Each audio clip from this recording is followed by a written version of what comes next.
समाज में कई लोग ऐसे भी रहे जिनको उनका प्यार नहीं मिला तो पूरी जिंदगी दर्द और इंतजार में गुजार दी, लेकिन कभी उफ तक नहीं किया। 1960 में आई फिल्म मुगले आजम का गाना ए मोहब्बत जिंदाबाद कई दशकों तक उन नाकाम आशिकों का सबसे पसंदीदा गीत रहा जो किसी के प्यार में सब कुछ लुटा देने को तैयार थे। लेकिन अब वक्त बदल चुका है, एक तरफा प्यार में हत्या की घटनाएं बढ़ती जा रही हैं। ऐसी कुछ घटनाएं हाल ही में हुई हैं जिससे अंदाजा लगाया जा सकता है कि किस किस तरह से बदला लेने की सोच हावी होती जा रही है। नमस्कार, आप देख रहे हैं कैपिटल टीवी उत्तर प्रदेश का स्पेशल शो पर्दाफाश और मैं हूं आपके साथ रोहित कुमार। पर्दाफाश में आज बात करेंगे एक ऐसे एक तरफा प्यार की जो आगे चलकर पागलपन में बदल गया और छात्र ने कथित तौर पर अपनी शिक्षक प्रेमिका की हत्या कर दी। एक तरफा प्यार में चली गोली, छात्र ने की शिक्षक प्रेमिका की हत्या, प्यार में दिखा पागलपन, इलाके में मचा हड़कंप। पूरी खबर यूपी के बिजनौर की है, जहां एक पूर्व छात्र ने एक तरफा प्यार के चलते अपनी ही टीचर को गोली मार दी, जिसके बाद से वो अस्पताल में जिंदगी की जंग लड़ रही थी। लेकिन 33 घंटे बाद महिला टीचर की मौत हो गई। दरअसल ऑपरेशन के बाद भी डॉक्टर घायल टीचर के शरीर से गोली को नहीं निकाल सके, जिसके कारण महिला टीचर की सांसें थम गई। कसूर सिर्फ इतना था कि उसने एक तरफा प्यार करने वाले अपने ही छात्र का प्रपोज स्वीकार नहीं किया था। घटना बिजनौर स्थित एक कंप्यूटर सेंटर की है, जहां 25 वर्षीय कोमल कंप्यूटर सेंटर में पढ़ाती थी। रोज की तरह शुक्रवार को भी वो क्लास पहुंची। वहां उसका एक पूर्व छात्र भी क्लास अटेंड करने आया था। क्लास चल ही रही थी कि अचानक प्रशांत ने टीचर को गोली मार दी और वहां से फरार हो गया। खून से लथपथ टीचर को तुरंत अस्पताल ले जाया गया, लेकिन गंभीर हालत के चलते उसे मेरठ रेफर कर दिया गया। शुक्रवार को ही उसका ऑपरेशन किया गया। काफी खून बह जाने की वजह से उसे खून भी चढ़ाना पड़ा। इलाज के दौरान खून बहना तो बंद हो गया, मगर गोली को नहीं निकाला जा सका। करीब 32 घंटे 51 मिनट तक जिंदगी और मौत के बीच जूझने के बाद कोमल ने दम तोड़ दिया। उधर पुलिस ने आरोपी छात्र प्रशांत को गिरफ्तार कर लिया है। आरोपी प्रशांत ने बताया कि उसने वारदात में प्रयुक्त तमंचा 4 साल पहले युवक रचित से खरीदा था। पुलिस आरोपी प्रशांत के पिता लवकुश को भी हिरासत में लेकर पूछताछ कर रही है। पुलिस जांच में सामने आया है कि प्रशांत कंप्यूटर सेंटर में 2022 में एक कोर्स कर रहा था। इस दौरान उसे कोमल से एक तरफा इश्क हो गया। उसने कई बार अपनी टीचर कोमल को प्रपोज भी किया, लेकिन कोमल ने उसके प्रपोजल को रिजेक्ट कर दिया। बस यही बात प्रशांत को खल गई। वो उससे नफरत करने लगा। वो रिजेक्शन का बदला लेना चाहता था। उसने फिर हत्या की वारदात को अंजाम देकर अपनी पूरी भड़ास निकाल ली। फिलहाल वो पुलिस की गिरफ्त में है। उससे लगातार पूछताछ की जा रही है।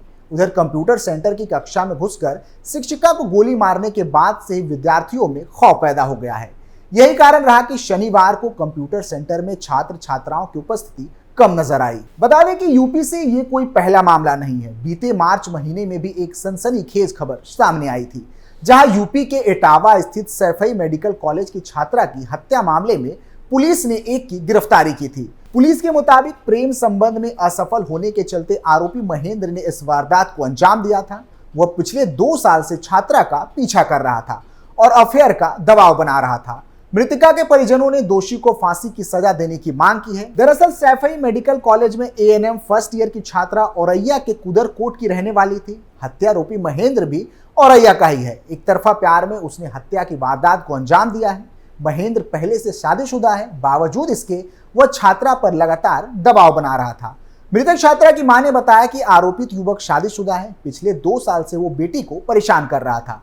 बेटी का मेडिकल कॉलेज में एडमिशन होने पर वो हॉस्टल में जाकर भी परेशान करता था। मृतका की मां ने आगे कहा कि मोहल्ले का रहने वाला महेंद्र उसकी बेटी को परेशान किया करता था। उसके पिताजी और भाई से कई बार शिकायत की, लेकिन कोई फर्क नहीं पड़ा।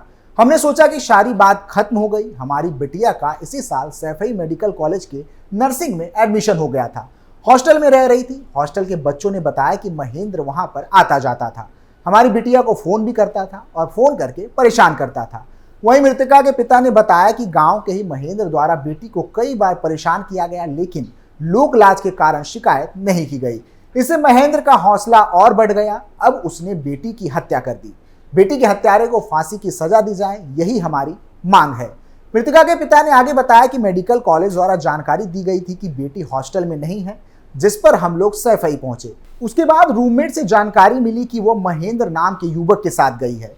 खोजबीन में जुटे हुए थे तभी पता चला कि बेटी का शव वैदपुरा थाना क्षेत्र में सोनई पुल के पास सड़क किनारे पड़ा है। उसकी डेड बॉडी खून से लथपथ है।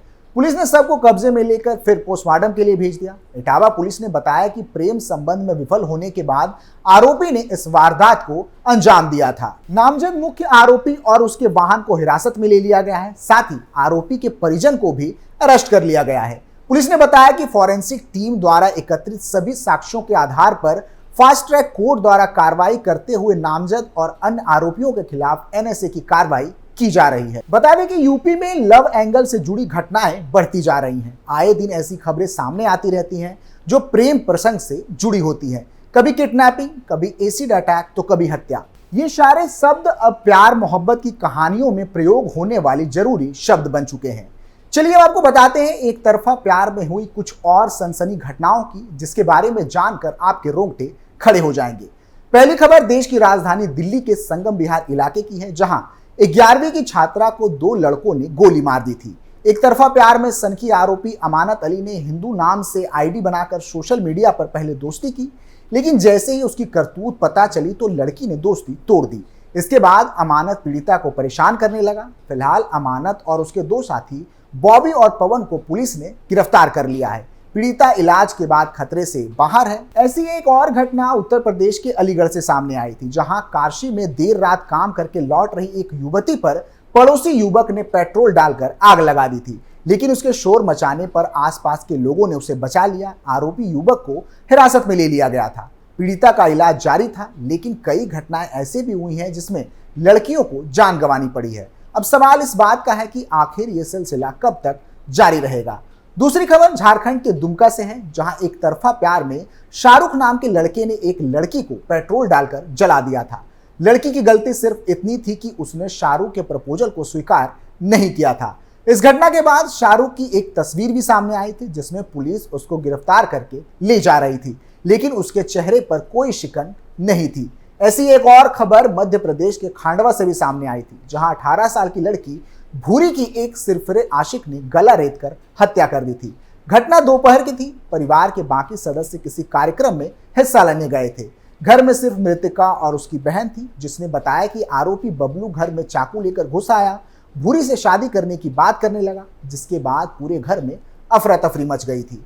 बीते 5 अगस्त 2022 को एक और ऐसी घटना आगरा से सामने आई थी, जहां एक तरफा प्यार में आरोपी ने अपने दोस्त को पहले गोली मार दी, फिर उसका सिर धड़ से अलग कर दिया। जांच में पता चला कि आरोपी टीकू भार्गव अपने दोस्त नवीन वर्मा की पत्नी से एक तरफा प्यार करता था, इसलिए उसने इस तरह के हत्याकांड को अंजाम दिया था। चौथी घटना की बात करें तो यह घटना ग्रेटर नोएडा की थी, जहां एक युवक का शव मिलने की सूचना पुलिस को मिली। जांच में पता चला कि यह शव दिल्ली के रहने वाले सचिन का है। उसके दोस्त गौतम और फिरोज ने जन्मदिन की पार्टी में शामिल होने के लिए सचिन को बुलाया था, जहां गौतम नाम के युवक ने अपने 2 साथियों के साथ मिलकर उसकी हत्या कर दी। गौतम भी सचिन की पत्नी से एक तरफा प्यार करता था। वहीं छत्तीसगढ़ राज्य भी इससे अछूता नहीं है। छत्तीसगढ़ के राजनांदगांव जिले में भी एक सनसनीखेज मामला सामने आया था, जहां 22 वर्षीय छबील कुर्रे ने एक नाबालिग छात्रा की हत्या कर दी थी। आरोपी छात्रा के साथ ही पढ़ता था। बाद में वह नौकरी के सिलसिले में नागपुर आ गया। इस बीच छात्रा की शादी हो गई। छबील कुर्रे उससे बात करने की कोशिश करता था, लेकिन छात्रा उसको बार बार मना कर देती। इसी बात से नाराज होकर उसने गला रेत कर उसकी हत्या कर दी। हैरानी इस बात की होती है कि ये घटनाएं लगातार बढ़ती जा रही हैं। प्रशासन की सख्ती के बावजूद भी ऐसे मामले थमने का नाम नहीं ले रही है। इसलिए सरकार को इन घटनाओं पर दोबारा विचार करने की जरूरत है। फिलहाल के लिए इतना ही। आप देखते रहिए कैपिटल टीवी उत्तर प्रदेश। नमस्कार।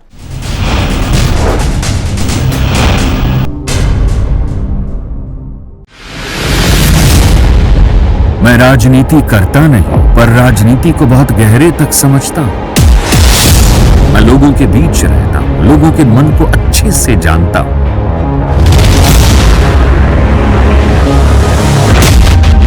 पब्लिक और पॉलिटिक्स की हर नब्ज को खूब पहचानता हूं। संघर्ष की सियासत से सत्ता के सिंहासन तक मैं हर खबर से खरा सच निकालता हूं। ना कोई दौड़, ना कोई race. Capital TV Uttar Pradesh.